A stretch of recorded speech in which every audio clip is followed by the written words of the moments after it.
l'arrivée inopinée du Casabianca tombe à pic pour Giraud. En accord direct avec l'état-major allié, il prépare une mission de renseignement vers la Corse, un tremplin stratégique idéal vers la Provence. Depuis l'invasion de la zone libre, on est sans nouvelles de l'île, qui a été envahie non par Hitler mais par son allié, Mussolini. 80 000 Italiens y débarquent alors que la Corse compte à peine plus du double d'habitants. Mussolini ne voulait pas occuper la Corse pour des raisons stratégiques, comme il le disait, on parlait de troupes d'opération qui venaient là pour protéger d'une attaque anglo-saxonne. Ce sont des troupes d'occupation pour précéder l'annexion qui était en préparation. Mussolini a dit qu'il faudra l'occuper jusque dans les moindres villages, parce que les Corses sont difficiles à tenir. La population est très vite soumise aux privations alimentaires par l'occupant qui se sert sur place. L'OVRA, le service du contre-espionnage italien, secondé par les carabiniers, organise une surveillance policière systématique. Les installations militaires des côtes sont renforcées. À Alger, Giraud confie la première mission vers la Corse au 2e bureau français, le service d'espionnage de l'ex-armée de Vichy, qui quelques semaines auparavant pourchassait encore les gaullistes et les communistes. Le commandant de Saul, un spécialiste des missions en territoire ennemi, la dirigera, mais pas seul. La mission baptisée Pearl Harbor est totalement sous le contrôle de l'OSS américaine, la future CIA. Et par ce fait, vous voyez, je prends contact avec le commandant L'Herminet et je l'ai présenté à mes chefs. Et nous avons arrangé cette expédition, vous voyez, qui pour moi, par exemple, était surtout une expédition pour mettre des émetteurs, vous voyez, les communications en place. Moi, j'étais spécialiste ingénieur de communication. Outre les chefs de la mission, 3 jeunes Corses habitant à Alger et qui avaient aidé les Américains lors du débarquement ont été enrôlés par M. Brown.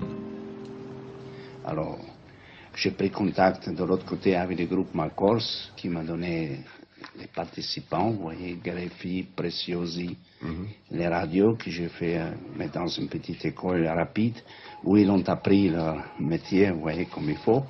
Et on a embarqué tous ensemble sur le sous-marin le 11 décembre à 6h après-midi.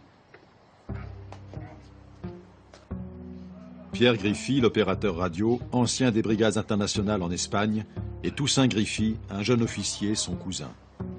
Laurent Preziosi est un instituteur syndicaliste de gauche. Lors d'un séjour en Corse, 1 an plus tôt, il a établi des contacts prometteurs qu'il va pouvoir réactiver.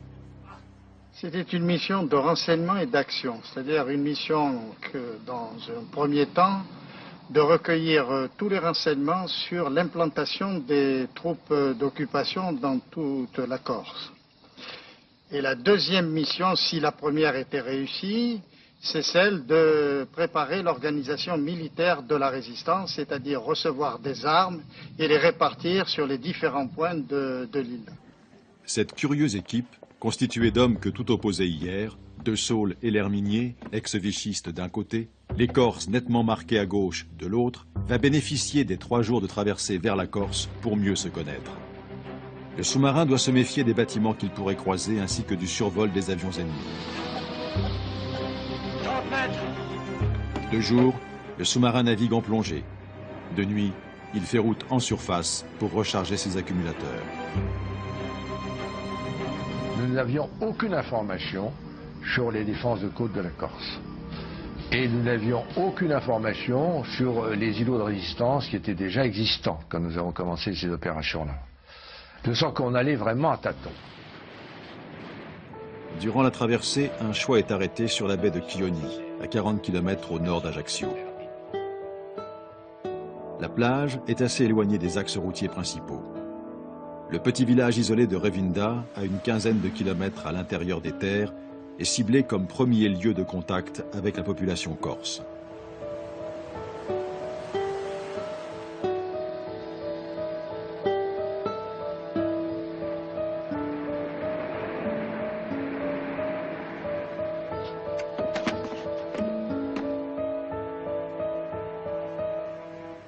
À bord, à l'époque, c'était les jumelles. Hein. Alors vous savez, la nuit, quand il n'y a pas de lune, distinguer un cap d'un autre cap, une anse d'une autre anse. C'est difficile. C'est même impossible. Eh bien, on a débarqué dans une anse qui n'était pas prévue, où on est rentré en marche arrière parce qu'elle ne faisait que 50 ou 60 mètres de large, alors que nous, on en faisait quand même 103 de long, donc on ne pouvait pas tellement manœuvrer à l'intérieur. Hein? La mission Pearl Harbor vient d'éviter sans le savoir une catastrophe. La plage de Chioni est occupée par un cantonnement de 1500 soldats italiens. Le 14 décembre, à minuit, le sous-marin est devant l'anse voisine de Topiti.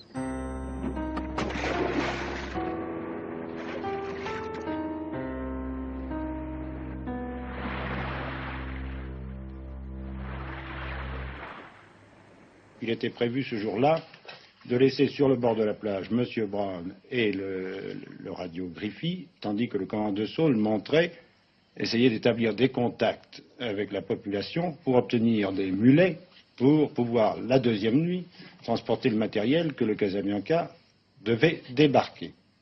Ça fait que nous avons débarqué vers 1 h du matin et c'est seulement à 8 h du matin qu'on arrivait à rejoindre la route.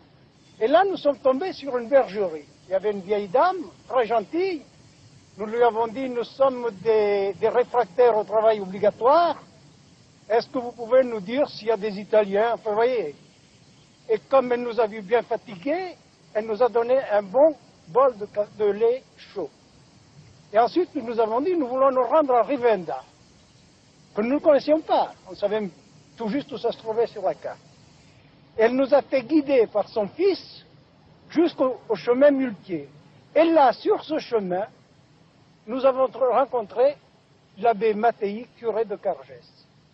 Et je montais, n'est-ce pas, à dedans, sur mon âne, en fredonnant des cantiques, et je vois, du plateau, je vois 3 étrangers qui montaient par le sentier. Le commandant de Saul réussit à convaincre le prêtre de les recevoir discrètement à la fin de l'office. À la fin de la messe, tous les paroissiens sortent dehors et je reste à l'église, les 2 jeunes et le vieux. On ferme la porte à clé et le vieux s'avance. Je suis le commandant de Saul.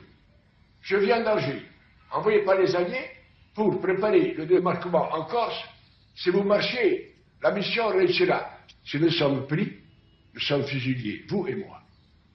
Allez, je marche. Je marche et je ferai tout mon possible pour vous aider.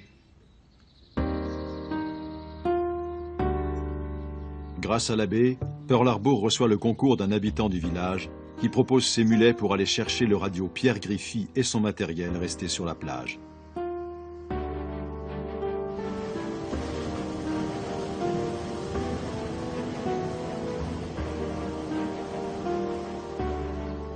Dès le lendemain, empruntant des chemins de berger, l'équipe fait route vers Corté, au centre de la Corse.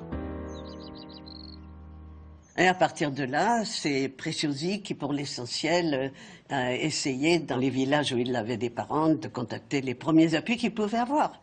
Les mouvements de résistance étaient tous formés déjà, hein, avant l'occupation.